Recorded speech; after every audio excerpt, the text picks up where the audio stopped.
The acrid scent of smoke filled Tessa Anderson's lungs as she stood on her porch, watching orange flames consume the dry timber of Downieville, California. It was 1858, and the small mining town that had sprung to life during the gold rush of '49 was now being devoured by an unforgiving blaze. People scurried past her homestead, belongings clutched to their chests, children wailing in their mothers' arms, everyone fleeing from the inferno that had already claimed half the town. "Miss Anderson, for heaven's sake, you need to leave now," Sheriff Daniels shouted as he galloped past on his mare, his weathered face etched with panic. The whole valley might go up, but Tessa couldn't move. The small ranch house that had been her parents' legacy stood vulnerable on the outskirts of town, a mile from the advancing flames but directly in their path. Inside were the last mementos of her family, her father's letters, her mother's quilts, the deed to the property, and her most precious possession, the journal chronicling her parents' journey west before they succumbed to typhoid 3 winters ago, leaving her alone at 22 years of age. "I can't leave," she whispered to herself, though the sheriff was already gone, joining the exodus of townsfolk heading toward the safety of the river. She glanced at the well and the few buckets she owned. It was foolish to stay, yet the thought of losing her home, the last connection to her family, was unbearable. A gust of wind blew hot embers across the sky, and Tessa flinched as one landed on her sleeve. She patted it out and looked toward town again. Downieville was emptying fast. The general store, the assayer's office, the saloon, all abandoned. Even old man Jenkins, who had sworn he'd die before leaving his claim, had apparently reconsidered when faced with the approaching wall of flame. The sound of distant hoofbeats made her turn. Not someone fleeing town, but riding hard toward it. The figure appeared through the haze of smoke on the ridge overlooking Downieville, a lone rider on a coal-black stallion, silhouetted against the orange sky like an apparition. For a moment, Tessa thought she was seeing things, a trick of the light and smoke. Who would ride toward danger when everyone else was running from it? The rider descended the hillside at a gallop, and as he drew closer, she could make out his features. A tall man with broad shoulders, dusty clothes, and a dark hat pulled low. He rode like he was part of the horse, confident and determined, making straight for the center of town where the flames were highest. Tessa's heart pounded in her chest. She should be gathering her things, hooking up her wagon, preparing to leave. But curiosity, and something else, something she couldn't name, kept her rooted in place, watching the stranger ride into hell when everyone else had the sense to flee. The rider disappeared into the smoke, and Tessa finally broke from her trance. She hurried inside and began gathering her most important possessions. If the fire reached her home, she wouldn't have much time. She stuffed the family letters, her mother's brooch, and the deed into a leather satchel, then raced to her bedroom for the journal. Her hands trembled as she wrapped it in a piece of cloth and secured it in the bag. Outside, she hitched her aging mare, Penny, to the small wagon and threw in a barrel of water, some food, and a blanket. The sky was darkening with both smoke and the approaching dusk, making the advancing flames appear even more menacing. As she turned to go back inside for one last look, she heard the thunder of hooves again. The stranger was riding toward her property, leading 3 other horses behind him. His face was smudged with soot, and his blue shirt was stained with sweat and ash. He pulled up short when he saw her. "Madam," he said, his voice deep and rough with smoke, "you need to get out of here. The fire's jumped the creek and it's coming this way fast." "I'm preparing to leave," Tessa replied, standing straighter despite her fear. "Who are you?" "Thornton O'Malley," he replied, dismounting with fluid grace. "Everyone calls me Thorn. I was heading to Sacramento when I saw the smoke." He glanced at her small wagon and frowned. "Is there anything else you need help loading? We don't have much time." Tessa hesitated, studying this man who had ridden into danger while others fled. His face was tanned from the sun, with lines at the corners of his eyes suggesting he smiled often, though he wasn't smiling now. His eyes were an intense blue, startling against his smoke-streaked skin. "I have a few more things inside," she admitted. "Family heirlooms I couldn't bear to leave." Thorne nodded and tied the extra horses to her porch rail. "These belong to folks in town," he explained. "Found them panicked in their stalls. Figured they deserved a chance, same as people." Something in Tessa's chest loosened at his words. A man who would risk his life to save abandoned animals was perhaps someone she could trust. "I'm Tessa Anderson," she said, extending her hand. "This was my parents' home." He took her hand briefly, his palm rough with calluses.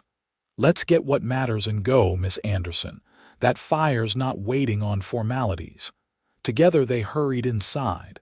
Tessa directed him to the trunk containing her mother's wedding dress and her father's books. Thorne hefted it easily, and they worked quickly to load it and a few other treasures into the wagon. "Why did you ride toward the fire?" Tessa asked as they worked. "Most men would see that smoke and head in the opposite direction." Thorne secured a rope around her belongings. "My father was a volunteer firefighter back east. Taught me you don't turn your back when others might need help." He glanced toward town, where buildings continued to collapse in showers of sparks. "Though I admit, I arrived too late to do much good." "You saved those horses," Tessa pointed out. "And you're helping me now." A crash from town punctuated her words as the church steeple collapsed. Thorne's expression darkened. "We need to move. Fire's moving faster than I thought." He helped her onto the wagon seat.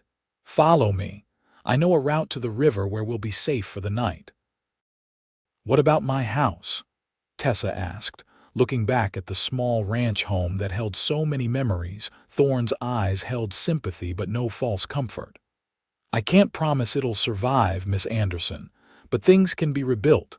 Lives can't be replaced." The practicality of his words steadied her. Tessa nodded and took up the reins. "Lead on, Mr. O'Malley." Thorne mounted his stallion and guided the other horses alongside Tessa's wagon. They set off away from town, taking a narrow trail that wound through the pines toward the Yuba River. The smoke grew thicker, making Tessa's eyes water and her throat burn. Behind them, the roar of the fire seemed to grow louder, hungry and relentless. They had traveled less than a mile when a loud crack split the air. Tessa turned to see a massive pine topple across the path they had just traversed. Embers showered down around them, landing on the dry grass. "Hiya," Thorne urged his horse faster. "The fire's jumping ahead of us." Tessa snapped the reins, and Penny lurched forward with more speed than the old mare had shown in years. The wagon bumped and jostled over the rough terrain, and Tessa held on tight, trying to keep her eyes on Thorne's back as he led them through the thickening smoke. A wall of flames appeared on their right, cutting off the main trail to the river. Without hesitation, Thorne veered left onto a smaller game path. Tessa followed, trusting his judgment though the narrow track seemed barely wide enough for her wagon. "There's a clearing ahead," Thorne called back. "And a small tributary of the river. If we can reach it, we'll have a defensible position." Tessa didn't waste breath responding. She focused on guiding Penny, who was growing increasingly skittish as the smoke thickened and embers rained down around them. One of the horses Thorne was leading reared in panic, nearly pulling free. They broke through the trees into a small meadow bisected by a stream. On the far side, steep rocky slopes rose toward the mountains. The smoke was thinner here, and Tessa gulped in fresher air gratefully. Thorne dismounted quickly and moved to help her down from the wagon. "We'll cross the stream," he said. "The rocks on the other side won't burn easily. We can wait out the worst of it there." As his hands circled her waist to lift her down, Tessa became acutely aware of his strength and the strange intimacy of the moment. Despite the danger all around, her cheeks flushed with heat that had nothing to do with the fire. They worked together to lead the horses across the shallow stream, then moved the wagon into the middle of the water for safety. Thorn unloaded Tessa's most precious items and carried them to a small overhang in the rocky slope that offered some shelter. "It's not ideal," he admitted, spreading her blanket on the ground beneath the outcropping, "but it's the safest place until the fire burns past." Tessa sank down onto the blanket, exhaustion suddenly overwhelming her. The terror of the day, the frantic escape, and the lingering fear for her home all crashed over her at once. She covered her face with her hands, determined not to cry in front of this stranger who had already seen her at her most vulnerable. A gentle hand touched her shoulder. "You're safe now," Thorn said quietly. "It's all right to feel it all." The kindness in his voice broke something in her. Tears slipped through her fingers and her shoulders shook with silent sobs. Thorn sat beside her, his hand a steady weight on her back, offering comfort without intrusion. When her tears finally subsided, Tessa wiped her face and looked up. Twilight had deepened, and the sky glowed an eerie orange from the fire that was now consuming the forest they had fled. From their position on the rocky slope, they could see the distant town of Downieville, parts of it still burning fiercely while other sections had already been reduced to smoldering ruins. "My home is probably gone," she said, her voice hollow. Thorn didn't offer false reassurances. "Maybe. But we'll know for certain tomorrow. No use torturing yourself with what might be happening." Tessa nodded, appreciating his straightforward manner. "You said you were heading to Sacramento. What business brings you this way?" Thorn leaned back against the rock wall. "I have a small cattle ranch near Grass Valley. Was going to Sacramento to secure a contract with one of the shipping companies." He gave a wry smile. "Seems that meeting will have to wait." "You're a rancher?" Tessa asked, grateful for the distraction of conversation. "For the past 3 years. Before that, I drove cattle up from Texas, worked as a guide, did some prospecting." He shrugged. "A bit of everything. The West offers plenty of opportunities for a man willing to work hard." "And before the West?" Tessa asked, curious about this man who had appeared out of nowhere to help her. Thorn's expression grew distant. "Boston. My father was a carpenter and volunteer firefighter. My mother taught school. They both died in a typhoid outbreak when I was 17. After that, there wasn't much to keep me there." The parallel to her own loss startled Tessa. "My parents died of typhoid 3 winters ago," she said softly. "They came west during the gold rush, but they were farmers at heart. They built that ranch while others were scrambling for gold."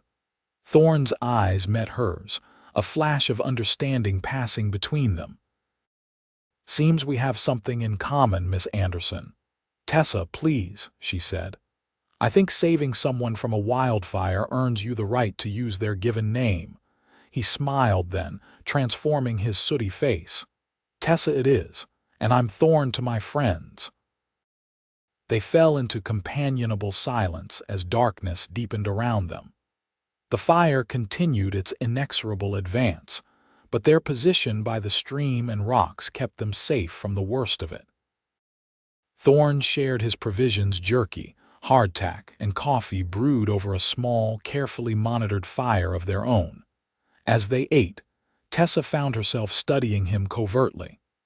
There was something compelling about Thornton O'Malley, a quiet confidence, a sense of capability. He moved with the easy grace of a man comfortable in his own skin, whether mounting a horse or brewing coffee on a rocky mountainside. "You should try to get some sleep," Thorn said after they had finished eating. "I'll keep watch for a while. Make sure the fire doesn't shift our way." Tessa wanted to protest that she wasn't tired, but a yawn betrayed her. The emotional and physical toll of the day had drained her completely. She nodded and settled onto the blanket, using her satchel as a pillow. "Thank you," she said, looking up at Thorn, "for riding in when everyone else was riding out." He nodded, his expression grave in the firelight. "Get some rest, Tessa. Tomorrow we'll see what's left and figure out what comes next." Despite her exhaustion, sleep came fitfully to Tessa. The distant roar of the fire, the occasional whickers of the nervous horses, and her own chaotic thoughts kept her drifting in and out of consciousness. Once, she awoke to find Thorn draping his coat over her against the night's growing chill. Another time, she opened her eyes to see him standing at the edge of their small camp, his tall figure silhouetted against the orange glow of the distant fire, keeping silent vigil. When dawn finally came, it brought with it a strange, smoky half-light. The fire had moved on, leaving behind a blackened landscape. Ash drifted like gray snow, and the air still held the acrid tang of burning timber. Tessa sat up, every muscle protesting from her uncomfortable night's sleep. Thorn was already awake, tending to the horses and checking the contents of the wagon that had sat in the stream all night. "Morning," he said when he noticed her stirring. "The fire's moved east. I think we can head back and assess the damage now." Tessa nodded, dreading what they might find yet needing to know. They ate a brief breakfast, then packed up their meager camp and prepared to retrace their route. The journey back was like traveling through a nightmare landscape. Trees stood as blackened skeletons, and the ground was a carpet of ash and cinders. Occasionally, they passed the charred remains of a wagon or personal belongings abandoned in the panicked flight from town. When they crested the final ridge overlooking Downieville, Tessa gasped at the devastation below. Much of the town was gone: the saloon, the assayer's office, the general store, all reduced to smoking ruins. Some structures on the eastern edge had survived, protected by a change in the wind and the natural barrier of the river. "Let's check your place," Thorn said quietly, guiding his horse toward the path to her ranch. Tessa's hands trembled on the reins as they approached the spot where her home had stood. Through the smoke and ash, she could make out a dark shape and her heart leapt. The house was still standing. As they drew closer, she could see that it had not escaped unscathed. The barn was completely gone, as was the small guest cabin.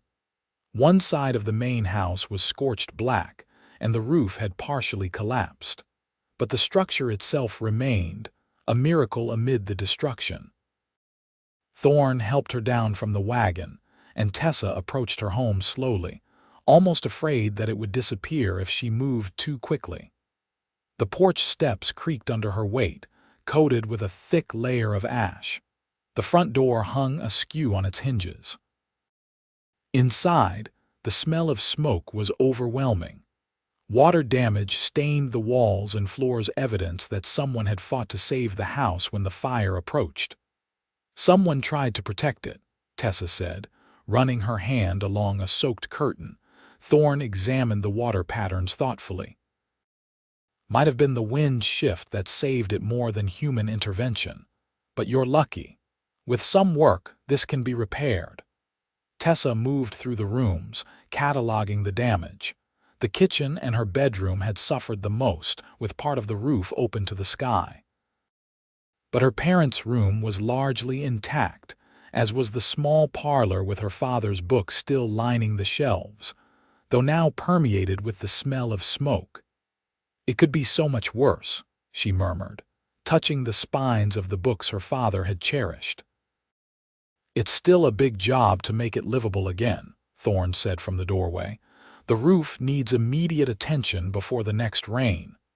Tessa turned to face him, suddenly realizing the enormity of the task ahead.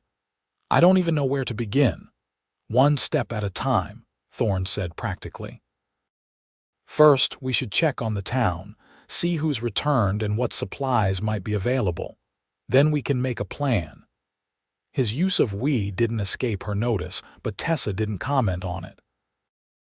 Right now, she was grateful for any help, especially from someone as capable as Thornton O'Malley seemed to be. They secured the horses near the undamaged well and walked the mile into town. Downieville was a shadow of what it had been just yesterday. The air still shimmered with heat rising from smoldering timbers, and the acrid smell of burnt wood, fabric, and less identifiable things hung heavy. A few people had returned and were picking through the ruins of their businesses or homes. Sheriff Daniels stood in what remained of the main street, his hat in his hands as he surveyed the devastation. "Miss Anderson," he said when he spotted them. "Glad to see you made it out. When I saw your place was still standing, I feared you might have tried to save it and—" He trailed off, unable to finish the grim thought. "Mr. O'Malley helped me escape," Tessa explained, gesturing to Thorne. "He rode in when he saw the smoke." The sheriff nodded to Thorne. "Much obliged to you, sir. We lost buildings, but thankfully no lives as far as we can tell. Everyone had enough warning to get out." He looked back at Tessa. "The mercantile on the east side survived. Jacobson's already opened his doors for emergency supplies. Folks are gathering there to figure out what to do next." Thorne and Tessa made their way to Jacobson's store, which was bustling with activity despite the disaster. Mr. Jacobson, a stout man with a thick gray beard, was distributing goods and keeping a careful ledger of who took what. "Miss Anderson," he exclaimed upon seeing her. "Your house survived, I hear. One of the lucky ones." "The roof is damaged," she replied, "and there's water and smoke damage inside." Mr. Jacobson nodded. "I can spare some canvas for a temporary covering, and there's a carpenter from Auburn who's already on his way with lumber." Word of the fire spread fast. While Tessa arranged for supplies, Thorne spoke with some of the returning men about organizing a more coordinated effort to clear debris and begin rebuilding.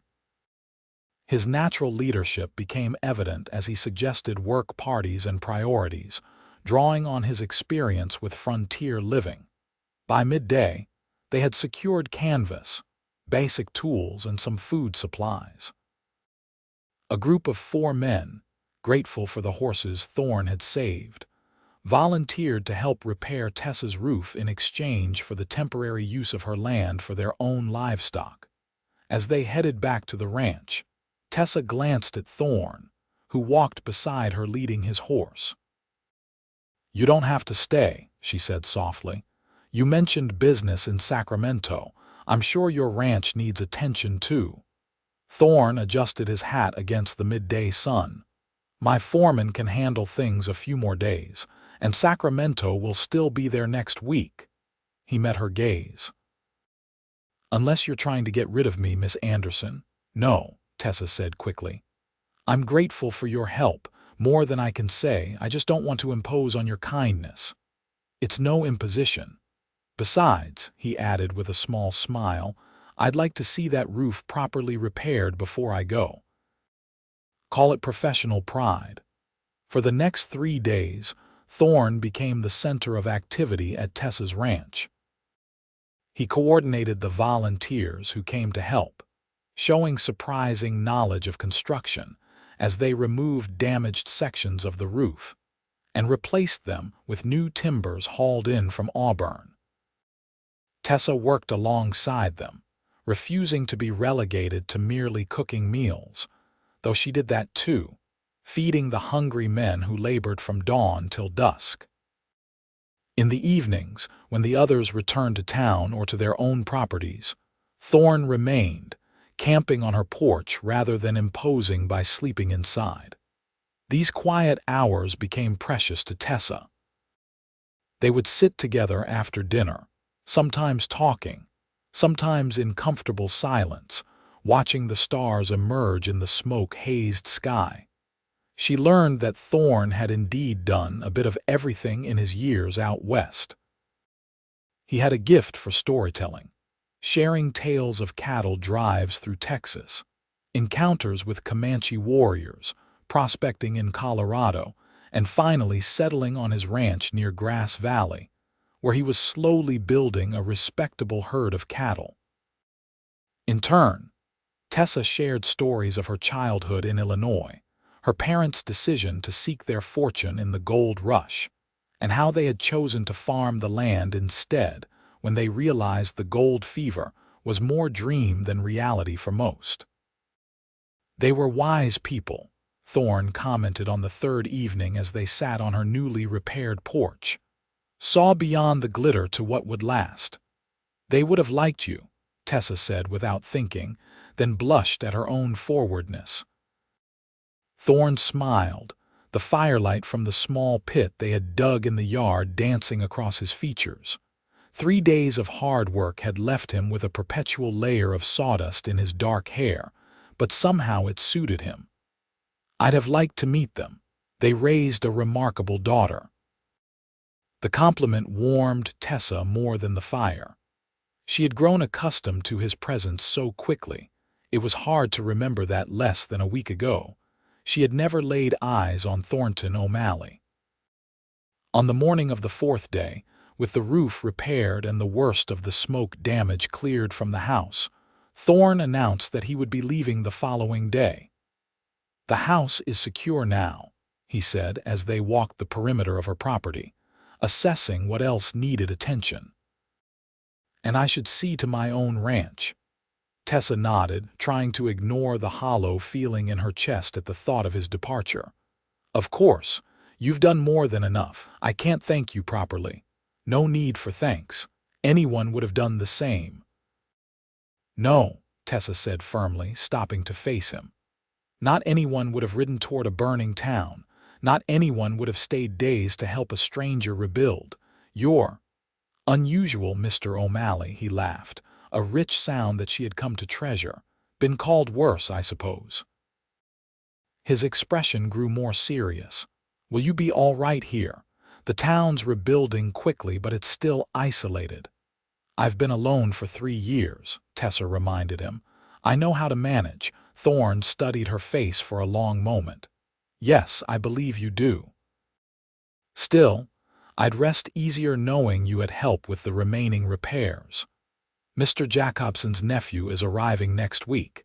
He's agreed to help rebuild the barn in exchange for room and board." She smiled.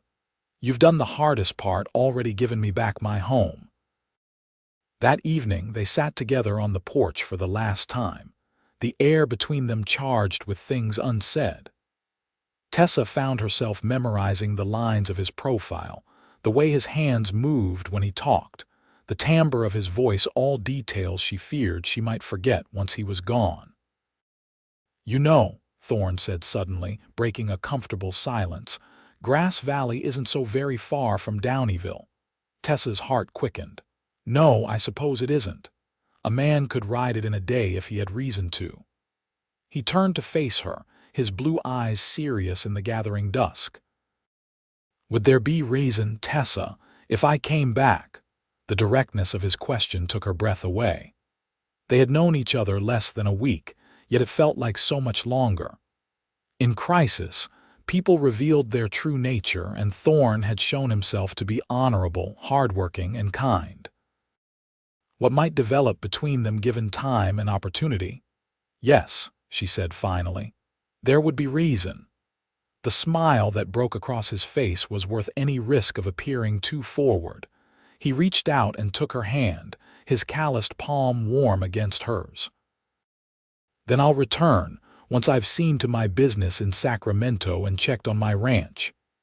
His thumb traced a small circle on the back of her hand, sending a shiver up her arm. "Perhaps in 2 weeks' time," Tessa nodded, not trusting her voice. This unexpected connection, forged in fire and strengthened through shared labor, felt both fragile and unbreakable. The next morning, Thorn prepared to leave at first light.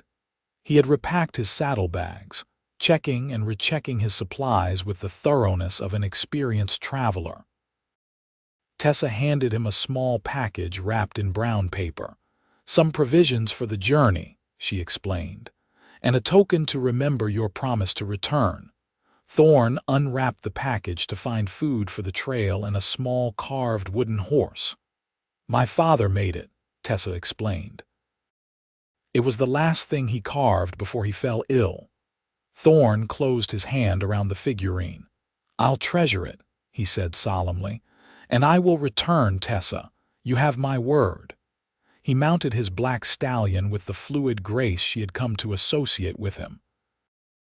Looking down at her from the saddle, he hesitated, then leaned down and with gentle pressure on her chin, tipped her face up to his.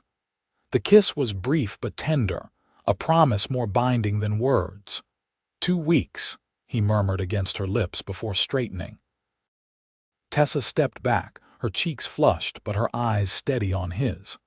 "I'll be waiting." She watched until he disappeared over the ridge, the same one where she had first seen him riding toward Downieville when everyone else was fleeing. Only when he was completely out of sight did she allow herself to touch her lips, still tingling from his kiss. The next 2 weeks passed in a blur of activity. True to his word, Mr. Jacobson's nephew arrived to help rebuild the barn. The young man, barely 20 and eager to prove himself, worked hard but lacked Thorn's natural skill. Still, the framework of the new barn began to take shape, and Tessa found satisfaction in the physical labor and sense of progress. Other townsfolk from Downieville came and went, sharing news and offering assistance. The town itself was rebuilding quickly, with new structures rising from the ashes of the old. The human spirit's resilience never ceased to amaze Tessa how quickly people adapted, rebuilt, moved forward.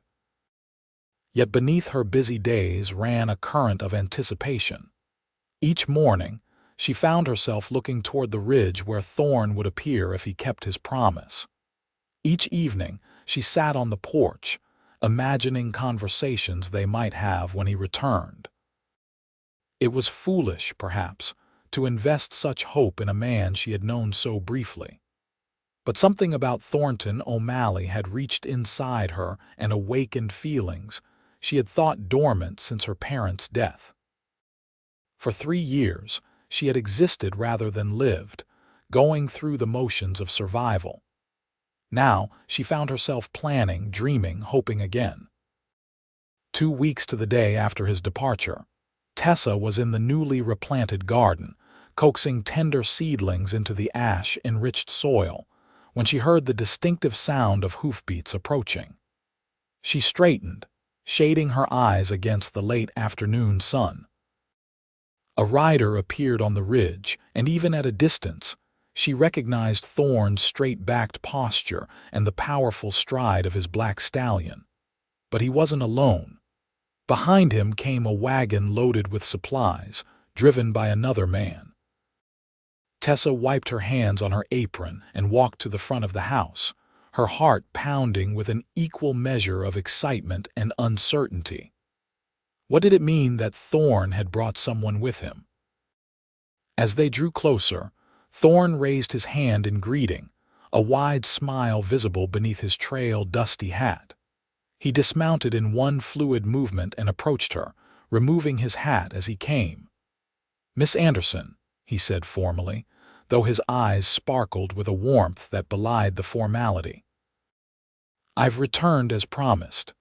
"Mr. O'Malley," she replied with equal formality, fighting a smile. "I see you've brought company. My foreman, Robert Wilson," Thorn explained as the other man approached and tipped his hat to Tessa.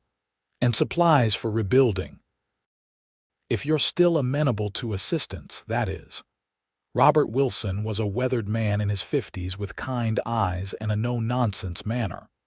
"Miss Anderson," he said, nodding to her, "Boss here has talked of nothing but your ranch for 2 weeks straight. Figured I'd better come see what all the fuss was about." Tessa blushed, but met the older man's assessing gaze. I hope you find it worth the journey, Mr. Wilson, though I'm afraid we're still very much in the rebuilding phase. Call me Rob, miss. And building things is what I do best, after wrangling cattle and keeping this one out of trouble. He jerked a thumb toward Thorne. Thorne rolled his eyes good-naturedly. Rob's being modest. He's the finest carpenter in Nevada County. Thought his skills might be useful here. I'm grateful for any help, Tessa said sincerely. Please, come inside. I'll put on some coffee and you can tell me about your journey. As the men unloaded their horses and the wagon, Tessa hurried inside to prepare refreshments, her mind whirling with questions and possibilities. Thorne hadn't just returned, he had brought help, supplies, and what appeared to be a plan. What did it mean? Was this merely neighborly assistance, or something more? Over coffee and fresh bread, Thorne explained his proposal. I've spoken with the banker in Sacramento about a loan for rebuilding efforts in Downieville. Your property was specifically mentioned as one with good prospects for recovery. With Rob's help and the supplies we've brought, we could have the barn finished within a week and the guest cabin rebuilt shortly after. That's very generous, Tessa said, studying his face for clues to his motivation. But surely you have your own ranch to run. Rob's son is overseeing things, Thorne explained. We've just moved the herd to summer pasture, so it's our quietest time. What Mr. O'Malley isn't telling you, Rob interjected with a knowing smile, is that he's been like a bear with a thorn in its paw since leaving here. Figured the only cure was to bring him back and let him finish what he started. Thorne shot his foreman an exasperated look. Thank you, Rob, for that helpful contribution. Tessa couldn't help but laugh at their exchange, which clearly spoke of years of comfortable friendship. Well, I won't pretend I'm not grateful. The barn is beyond my skills to rebuild alone. After Rob excused himself to check on the horses, Thorne and Tessa were left alone at the kitchen table. For a moment, neither spoke, the air between them charged with awareness. I wasn't sure you'd come back, Tessa admitted finally. I gave my word, Thorne said simply, but more than that. He reached across the table and took her hand. I found myself thinking of you every day. Of your courage facing the fire, your determination to rebuild, your smile in the evening when we'd sit on the porch. Tessa's breath caught at his words and the gentle pressure of his fingers on hers. I thought of you too, she confessed. More than was sensible, probably. Thorne's smile deepened. Sensible is overrated when it comes to matters of the heart. Their eyes met in silent acknowledgement of the connection growing between them, still new, still fragile, but undeniably real. The next 2 weeks established a pattern that felt at once novel and utterly natural. Rob and Thorne worked from dawn until dusk on the barn and other repairs, their skilled hands making quick progress. Tessa divided her time between her garden, preparing meals for the hungry men, and assisting with the construction whenever an extra pair of hands was needed. In the evenings, they would sit on the porch, sometimes all three of them sharing stories and laughter, sometimes just Tessa and Thorne when Rob would tactfully find reasons to turn in early. These moments alone together became precious to Tessa, each one strengthening the bond between them. Thorne told her more about his ranch, the herd of cattle he was building, the improvements he was making to the land, his dreams of expansion. Tessa shared her own hopes of making her parents' ranch profitable again, perhaps by diversifying beyond the vegetable garden into fruit trees and chickens. You've thought this through carefully, Thorne commented one evening as they sat side by side on the porch steps, watching the sunset paint the western sky in shades of orange reminiscent of the fire that had brought them together. I've had 3 years to plan, Tessa replied. But until now it was just dreams. I lacked the means and, if I'm honest, the heart to make them reality. Thorn's hand found hers in the gathering dusk. And now, Tessa turned to face him, her heart in her eyes. Now I have hope again. His kiss was gentle at first, a question rather than a demand. Tessa answered by leaning into him, her hand rising to rest against his chest where she could feel his heartbeat quicken. The kiss deepened, and Tessa felt as though something long dormant within her had finally awakened, stretching toward the light like her seedlings reaching for the sun. When they finally parted, both breathing a little faster, Thorn rested his forehead against hers. "I'm falling in love with you, Tessa Anderson," he murmured.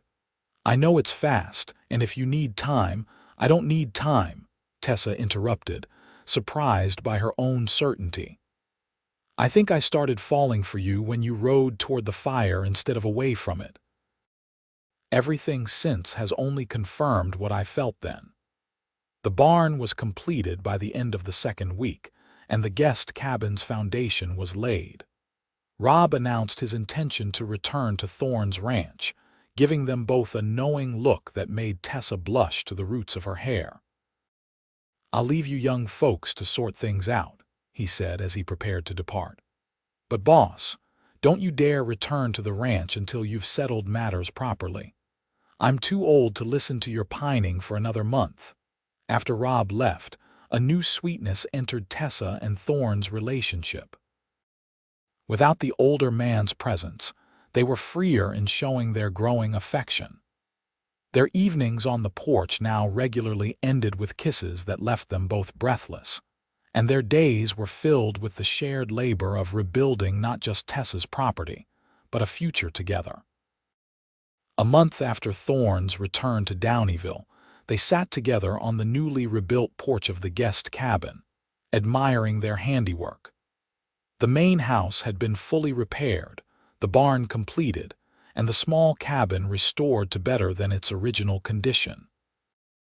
The garden was thriving, enriched by the ash from the fire, and 2 milk cows now grazed in the paddock, a gift from Thorn to replace the livestock Tessa had lost.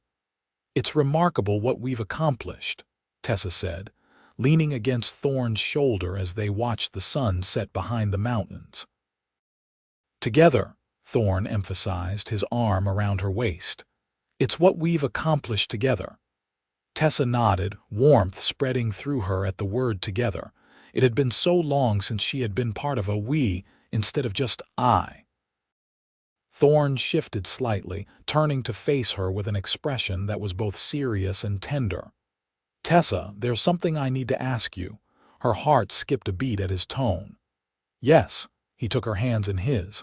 "These past weeks have been the happiest of my life. Working beside you, sharing dreams with you, falling in love with you, it's all happened faster than I ever imagined possible. Yet it feels right, like coming home after a long journey." Tessa squeezed his hands, too moved to speak. "I know we've known each other barely 2 months," Thorn continued. "By some standards, that's hardly enough time. But out here in the West, life moves at its own pace, sometimes slow as molasses, sometimes fast as wildfire." He smiled at his own analogy. "And sometimes when you know something is right, waiting seems foolish." He reached into his pocket and withdrew a small object that caught the last rays of the setting sun, a simple gold ring with a single pearl. "This was my mother's," he explained. "The only thing of value I kept when I left Boston. I've carried it with me all these years, waiting for the right woman to give it to." His blue eyes held hers, earnest and unwavering. "Tessa Anderson, will you marry me? Join our 2 ranches and our 2 lives. Be my partner in all things." Tears sprang to Tessa's eyes, not tears of sadness or fear, but of overwhelming joy. "Yes," she whispered, then louder. "Yes, Thornton O'Malley, I will marry you." His face lit with such radiant happiness that Tessa felt her heart might burst with answering joy. He slipped the ring onto her finger, then pulled her into an embrace that conveyed all the love and promise contained in their commitment to each other. The kiss they shared was different from those that had come before, deeper, more certain, sealed with the promise of a lifetime together. They were married 3 weeks later in the newly rebuilt church in Downieville, with Rob standing as Thorne's best man and Mrs. Jacobson, the mercantile owner's wife who had befriended Tessa, as her matron of honor. The entire town turned out for the celebration, seeing in their union a symbol of renewal and hope after the devastating fire. Tessa wore her mother's wedding dress, carefully cleaned of smoke damage, and carried wildflowers gathered from the hills around the ranch. Thorne, in a new suit purchased for the occasion in Sacramento, watched her walk down the aisle with such undisguised adoration that several of the older women in the congregation were seen dabbing at their eyes. Their vows were simple but heartfelt, each promising to love, honor, and cherish the other through all that life might bring. When the pastor pronounced them husband and wife, Thorne's kiss was both tender and possessive, a pledge of things to come. The celebration afterward lasted well into the night, with music, dancing, and more food than Downieville had seen since before the fire. Thorne and Tessa moved among their neighbors and friends, accepting congratulations and well wishes, but always aware of each other, exchanging glances filled with anticipation of the moment when they could finally be alone. That moment came when they returned to the ranch, their ranch now, in truth as well as sentiment. Thorne lifted Tessa from the wagon and carried her across the threshold of the house, both of them laughing at the traditional gesture. "Welcome home, Mrs. O'Malley," he said, setting her gently on her feet in the parlor that they had repaired together. "I like the sound of that," Tessa replied, reaching up to loosen his tie. "Though I've been home since the moment you rode back into my life." The tenderness of their first night as husband and wife was something Tessa would treasure always, the gentle way Thorne had undressed her, the reverence in his eyes as he beheld her, the patience with which he introduced her to the intimacies of marriage. What began as shy exploration grew into a passionate affirmation of their bond, both of them finding in the other's arms the home they had been seeking. In the quiet aftermath, as they lay tangled together in the darkness, Thorne traced the curve of her cheek with his fingertips. "I never expected to find you," he murmured. "When I saw that smoke on the horizon, I was only thinking of helping however I could. I never imagined I was riding toward my future." Tessa kissed his palm. Sometimes the most precious things are found in the most unexpected places. Their life together unfolded with the changing seasons. They divided their time between Tessa's ranch in Downieville and Thorne's larger spread near Grass Valley, gradually integrating operations between the two. The diversity proved advantageous. Thorne's cattle ranch provided steady income, while Tessa's smaller property, with its garden expanded to include fruit trees and a chicken coop, supplemented their livelihood and provided a welcome retreat from the demands of the cattle business.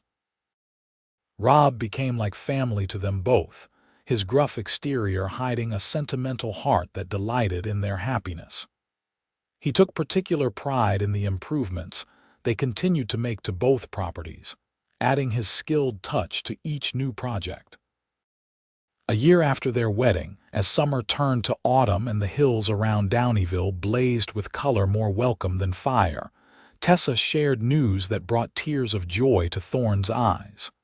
"A baby," he repeated, his hand gently covering the still flat expanse of her stomach. "You're certain?" "As certain as one can be," Tessa confirmed, covering his hand with hers. "Dr. Wilson says I'm about 2 months along. We should welcome our child in early spring."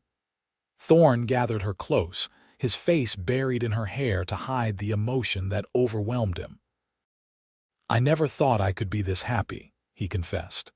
"You've given me everything I never knew I wanted: a true partner, a home that's more than just a place to sleep, and now a family of our own. The winter passed with Thorn hovering protectively over Tessa, much to her amused exasperation. They spent the coldest months at the Grass Valley Ranch, which offered more comfortable quarters for a woman in her condition. Tessa blossomed with her pregnancy, her natural vitality enhanced by the new life growing within her. On a bright April morning, with wildflowers carpeting the hills just as they had on their wedding day, Tessa gave birth to a son they named Thomas James O'Malley Thomas, for Thorn's father, James for Tessa's. The baby had Thorn's blue eyes and Tessa's determined chin, a perfect blending of them both.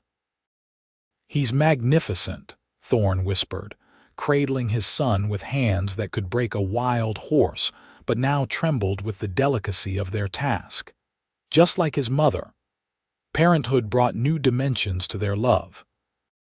Watching Thorn with their son, the tender way he bathed him, the lullabies he sang in his rich baritone, the pride that shone in his eyes with each of Thomas's milestones, Tessa fell in love with her husband all over again. As Thomas grew from infant to toddler, their family expanded again with the birth of a daughter, Sarah Elizabeth, who arrived with her father's charm and her mother's quiet strength.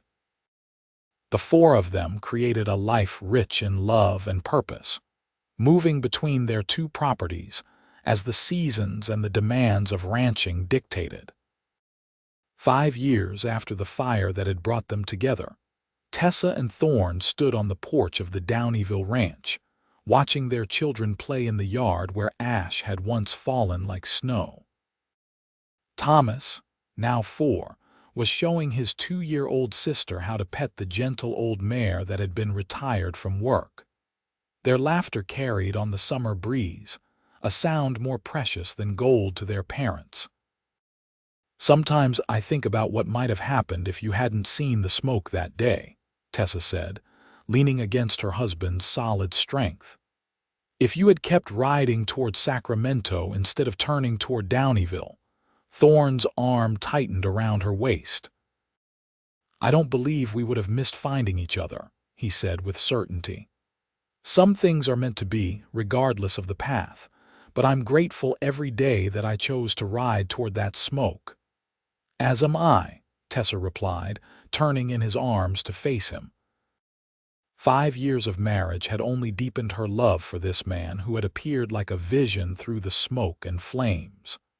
The lines around his eyes had deepened slightly, and there were a few strands of silver in his dark hair, but to Tessa, he was more handsome than ever. "I love you, Thornton O'Malley," she said, rising on tiptoe to kiss him. "Thank you for riding in when everyone else was riding out." His kiss was as tender and passionate as the first they had shared on this very porch. "I love you, Tessa O'Malley. Thank you for being worth riding into the fire for." From the yard came squeals of delight as Thomas lifted his sister onto the mare's broad back, holding her steady with careful hands that mimicked his father's confidence with horses. Tessa and Thorn turned to watch their children, their hands linked, their hearts full. The ranch around them bore little evidence now of the devastation wrought by the fire 6 years earlier. New growth had replaced the burned timber, and the buildings they had repaired and expanded stood solid against the backdrop of the Sierra Nevada mountains. What had once been a place of loss and struggle had become a thriving home for their growing family. As the sun began to set, painting the western sky in hues of gold and crimson, Thorn gathered their children and brought them to the porch.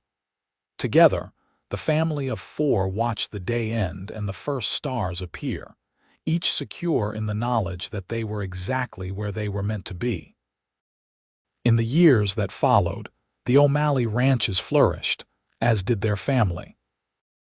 2 more children joined Thomas and Sarah, another son, Robert, named for the faithful Rob who had become like a grandfather to their children, and another daughter, Hope, whose name reflected the feeling that had brought Tessa and Thorn together and sustained them through life's challenges. The story of how they met became family legend, told and retold around the fire on winter evenings, embellished as all good stories are with time, but true in its essence. When everyone else fled the fire, Thorn had ridden toward the smoke, not knowing he was riding toward the love of his life. From those ashes had risen not just rebuilt structures, but a family bound by love, resilience, and the certainty that sometimes the greatest blessings come from the most unexpected circumstances. And on quiet evenings, when the children were asleep and they had the porch to themselves, Tessa and Thorn would sit as they had in those early days, hand in hand, marveling at the journey that had brought them together and the life they had built from the ruins of disaster. "I never thought I'd be grateful for a fire," Tessa would sometimes say, her head resting on her husband's shoulder, and Thorn would kiss her hair and reply, "I'll always be grateful for the smoke that led me to you." In the heart of the Sierra Nevada, on land that had seen both destruction and rebirth, their love story continued to unfold, a testament to the truth that even from the darkest ashes, the most beautiful lives can bloom if only someone is brave enough to ride toward the smoke when everyone else is riding away.